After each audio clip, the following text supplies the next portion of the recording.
Bonjour à tous et bonne année! Bienvenue sur cette nouvelle vidéo sur la chaîne, une vidéo qui sera consacrée aux meilleurs de l'année 2016 en termes de lecture. Et pour pas que la vidéo soit trop longue, elle sera en 4 parties. On va d'abord faire une partie sur les meilleurs BD, donc c'est la vidéo que vous êtes en train de regarder. Ensuite, on fera sur les meilleurs romans. En troisième partie, on fera sur les déceptions et les flops de l'année 2016, parce qu'il y en a eu malheureusement. Et en dernière partie, on reviendra sur la crème de la crème, les 3 meilleurs livres ou sagas de livres qui ont marqué mon année 2016. Et du coup, je vous propose de commencer tout de suite. À la 5e place de ce top BD, on retrouve Dans les bois de Émilie Carroll, publié aux éditions Casterman. C'est une BD d'un genre horrifique qui est en fait un recueil de contes d'horreur inventé par l'auteur elle-même et mis en image par elle. Le genre horrifique, ce n'est pas vraiment mon truc parce que j'ai rarement peur devant des films, des séries, des bouquins, mais j'avais quand même envie d'essayer avec le format BD et voir si c'était possible de faire peur avec ce média-là. Et la réponse est oui. Il y a un super travail de dessin pour faire des ambiances vraiment flippantes et j'ai vraiment été étonnée de voir que certaines pages pouvaient me faire sursauter au moment où je les découvrais.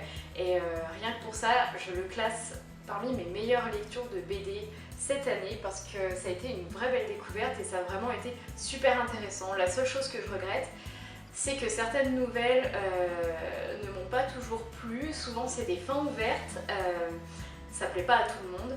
Certaines ont bien marché sur moi, certaines m'ont laissé un peu... voilà, mais rien que pour l'originalité du produit et la beauté que c'est, ça va tout de suite dans le top du classement. Ce n'est pas vraiment une bande dessinée, mais la 4e place revient à L'Herbier des Fées de Benjamin Lacombe et Sébastien Pérez. C'est un livre qui m'a été offert par mes petites sœurs pour mon anniversaire et je leur en suis vraiment reconnaissante parce que ça a été une très belle surprise. Je connais essentiellement le travail de Benjamin Lacombe sur internet où j'adore ses illustrations et je voulais vraiment l'avoir au format papier dans ma bibliothèque parce que je suis vraiment fan de son travail. L'Herbier des Fées, du coup, mon premier ouvrage et je suis vraiment contente parce que c'était une vraie féerie. Dans ce livre, on découvre l'histoire d'un botaniste russe envoyé par Raspoutine dans la forêt de Brocéliande pour étudier le monde des fées. Ça a des airs d'herbier, de bestiaire, il y a des correspondances, il y a des photos, c'est absolument magnifique. Voilà, je sais pas si on voit bien, mais c'est super beau. Je suis vraiment super contente de ce cadeau-là et depuis, ça me pousse encore plus à collectionner tous les ouvrages de Benjamin Lacombe.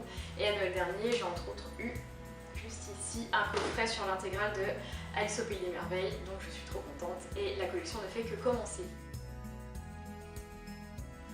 En 1847, le patriarche de la famille Sambre décède et si la veuve ne semble guère affectée par sa mort, le fils cadet Bernard tombe sous le charme de Julie, une vagabonde aux yeux rouges, qui est totalement haïe par sa famille. Écrit par Isler et Balak, publié aux éditions Glénat, la saga Sambre m'a accompagnée toute cette année à raison d'un tome acheté tous les mois.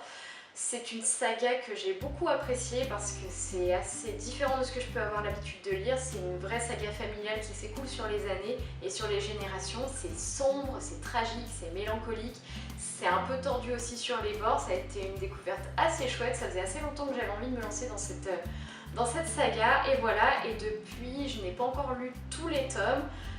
J'ai la saga principale et je commence seulement à découvrir les sagas secondaires qui participent à l'univers des Cendres. J'aime beaucoup l'ensemble de toutes ces BD réunies et l'univers que ça a réussi à créer. J'ai vraiment hâte à chaque fois de lire les prochaines et surtout j'ai hâte de lire les prochains tomes de la saga principale qui tarde vraiment à sortir. Là pour l'instant j'ai tout ça et la collection va s'agrandir petit à petit et du coup 3e place pour cette BD et toutes les autres parce qu'elles sont vraiment topissimes. Pour la 2e place de ce classement, c'est une auteure qu'on a plutôt l'habitude de voir régulièrement sur le blog, il s'agit de Pénélope Bagieux. L'année dernière, j'avais découvert en tout début d'année California Dreaming, mais pour ce top BD, je tenais à vous parler des Culottés, qui m'a été offert à Noël et que j'ai lu pratiquement aussitôt.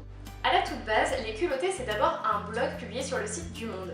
Pénélope Bagieux rassemble des portraits de femmes qu'elle dessine et qui l'ont inspirée, des femmes de tout âge, de toute époque et de tout endroit du monde différent, et des femmes qui ont décidé de prendre leur vie en main au mépris des codes sociaux, au mépris du regard des autres, et qui ont décidé de faire ce qu'elles voulaient de leur vie. Ce que j'ai avant tout aimé dans cette bande dessinée, c'est la diversité des histoires qui nous y sont proposées. On a autant des récits très intimistes comme celui de Joséphine von Gorkum que des récits qui ont eu beaucoup plus d'ampleur sur le monde dans lequel on vit aujourd'hui. Je pense notamment à l'histoire de Joséphine Baker qui a eu un rôle capital pendant la guerre. Je vous invite vraiment à découvrir cette BD. Le style de Pénélope Bagieux est là et son humour incisif qu'on lui connaît apporte un petit peu de légèreté à certaines histoires qui sont un petit peu lourdes, mais à part ça c'est une BD qui est pleine d'émotions, on rit, on est vraiment ému, certaines histoires sont révoltantes et c'est surtout une BD qui est très inspirante et que je conseillerais vraiment à tous. Sortie très récemment, pour moi cette BD c'est déjà un must-have, il faut la mettre entre toutes les mains, aussi bien entre les mains des femmes que entre les mains des hommes, et surtout à tous les âges. N'hésitez pas à les offrir à des jeunes filles.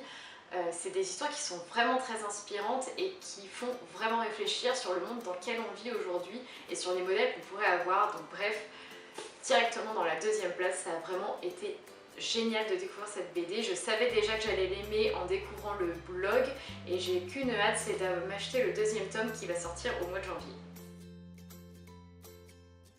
Pour cette toute première place de ce top BD, je vous propose l'Apocalypse selon Magda, avec Chloé Volmerlo au scénario et Carole Morel au dessin, publié aux éditions Delcourt.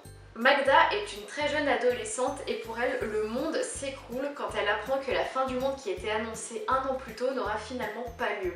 Et pour découvrir pourquoi cette bonne nouvelle est si catastrophique pour elle, il faut lire la BD. Si l'Apocalypse selon Magda se retrouve à la toute première place de ce classement, c'est parce que c'est vraiment une BD qui a été très forte en émotion. Ça a été une lecture vraiment viscérale pour moi.